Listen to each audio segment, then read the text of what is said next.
Some things cannot wait Christmas to end. Now, apparently, as we speak, we have three young Kenyans who have been abducted by President William Ruto's men in government. Now, when did these abductions start? After the uprising of the Gen Zs back in June, where they were agitating for proper governance and they were constantly criticizing the government positively, because that is not just the constitutional right, but it's the right thing to do, so that because as a country we don't have opposition. So as we speak today, it was clear on cameras that men went and abducted these young men, took them, and up to now nobody knows where they are. So there's a father down in the village in Embu who does not know where his son is during the festive season. No Christmas for that family. There's a father back in Udiru who cannot celebrate his Christmas because his son is abducted by people alleged to be working for William Ruto. There's a daughter who is currently, as we speak, who is not known where she is, and the family is distressed during the festive season simply because she was abducted for just a comment. How did we arrive here as a country? Recently, we had Murkomen Kipchumba complaining that William Ruto is not compared to Uhuru Muigai Kenyatta, is not compared to Moi Kibaki, is not compared to Kenyatta, but is compared to Moi. Fine. When were these abductions happening more in all these other areas? In Kibaki, we never used to have abductions. Uhuru Kenyatta, we had a few, but those related to Al-Shabaab. We all know that. Now, in Uhuru Kenyatta, they happen in broad daylight. Broad daylight. We are having young men and women captured by unknown people, some of them in masks, taken to unknown places, kept away from their families. That is why he's compared to Moi, because these things used to happen during Moi's time. We have another issue here. Where are the abductions happening? It's because of the leadership that we've been experiencing from William Ruto. For instance, the photo that was moving across in the media platforms, social media platforms, those photos are simply a language from a gentleman on behalf of Kenyans on how they feel about the president. How I wish President William Ruto could sit down and ask himself, why are Kenyans eager to see me in this situation? And then sit back and instruct himself. Why are Kenyans celebrating this kind of a photo of me? Why? It is simply as simple as that. Ask yourself a question and then come up with an answer, not to abduct somebody simply because he has raised that issue. A photo, then abduct? No. So, the boys and the girls are missing. And there's no word from the president. Instead, he's going to church to celebrate Christmas. Yet a family somewhere is crying.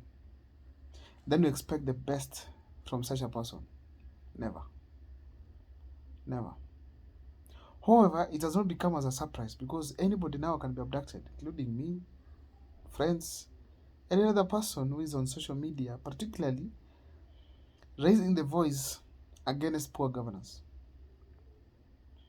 doing analysis of various kinds. However, how does this impact William Ruto's regime? First of all, Kenyans are not only active on social media that just makes sense locally. It makes sense even internationally. We are active on international platforms. And when such abductions occur, voiced across continents, and everyone is seeing, including presidents, this have an impact in one way or the other. One, people might consider, even investors, Kenya not being a safe place. That's the first one. And as a result, we might lose those potential investors who are supposed to come to this country. Investors must not be white people. It can be blacks who just want to have business in Kenya. and they fear if they compete even with some other entities of government or people who are associated with government, they might get abducted or even killed. Remember, we had a certain Indian gentleman who was also one time abducted in relation to Mumia's issue. Instead of being arrested, taken to court, he was abducted in relation to Mumia's issue. Such people, they are there who would like to come and invest in this country. But in case they have an issue with the law and then they get a challenge in court with people associated with the government, probably they are going to be abducted. And such people will not make it to this country. They'll go to Rwanda and other places. Secondly, we want things to happen in favor of our country. For instance, Raila Amolo Odinga to be elected in AU. This kind of an image that is being painted about William Ruto's government and Kenya. William Ruto, who is a close associate to Raila Amolo Odinga, then probably internationally is going to affect Raila Amolo Odinga's bid in a way that some leaders might feel like, wait, what is this that is happening in Kenya that Raila Amolo Odinga cannot sort out with William Ruto, his friend? Instead, they allow it to happen as Kenyans get abducted. People will also ask, why don't they care about the AU seat to an extent that they allow abductions to occur like this, get voiced by Kenyans, and still they don't do anything? So in a nutshell, this kind of a state affects directly Raila Amolo Odinga's bid for AU seat. Now, another effect is that Ruto's image as far as the youths of this country is concerned is being tainted day by day.